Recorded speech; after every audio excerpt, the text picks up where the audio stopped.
There's No Place Like Space, all about our solar system, by Tish Rabe, illustrated by Aristides Ruiz. I'm the Cat in the Hat, and we're off to have fun. We'll visit the planets, the stars, and the sun. There's no place like space. I will prove it to you. Your mother will not mind at all if I do. Jump in. Here we go. We will fly up so high we can dance on the moon and play games in the sky. We will swing past the stars, and in case you have missed them, you'll soon see the planets in our solar system.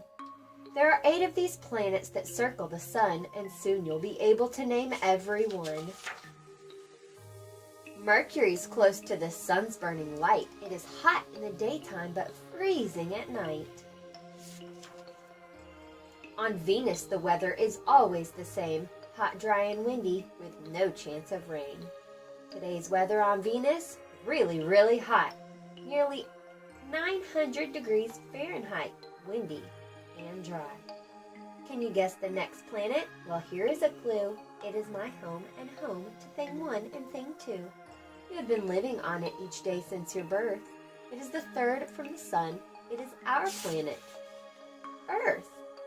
It spins all the time, round and round like a top. It turns once every day, and it never will stop. This question had thing 1 and thing 2 in a tizzy. If the Earth's always spinning, why don't we feel dizzy? We don't feel the Earth as it spins on its way, because we're spinning right with it, right now, every day. Next here is Mars. It's the color of rust. We sneeze here because it is covered with dust. Travel to Jupiter and you will find it is bigger than all other planets combined. Saturn has rings. It's so light, who would think? It could float in an ocean and not even sink.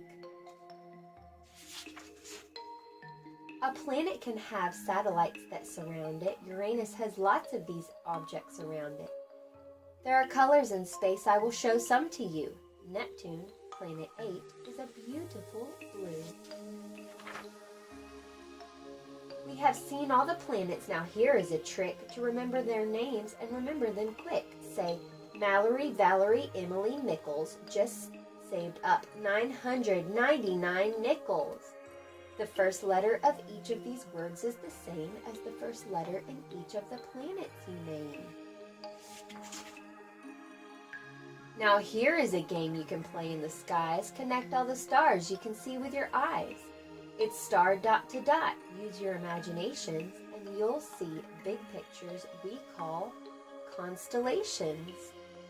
A dog, the great bear, and Leo the lion, Taurus the bull, and a hunter, Orion.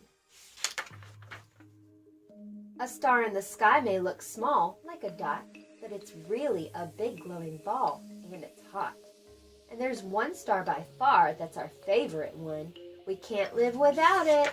The star called the sun. From the Earth it looks big. There is one reason why. It's the closest to Earth of the stars in the sky. But be careful and never look right at the sun. Your eyes would get hurt, and that would not be fun. How big is the sun? We just heard. Right this minute, 1 million of our Earths could all fit right in it. Oh, look at the time. We must go very soon. But first we must take a quick look at the moon. The moon does not shine in the sky in the night, but, like a big mirror, reflects the sun's light. Astronauts flew to the moon to explore a place no one had ever been to before. They walked on the moon and then drove all over in a special moon car called a lunar rover. An astronomer studies what's up in the sky. Thing 2 wants to be one. In fact, so do I. The universe is a mysterious place. We are only just learning what happens in space. So I brought you a present to look in the sky. Just put this telescope up to your eye. Oh dear, I must go fly back up to the stars and take thing 1 and thing 2 out to dinner on Mars. But there's lots to discover, and it might be you who looks up in the sky and finds something that's new.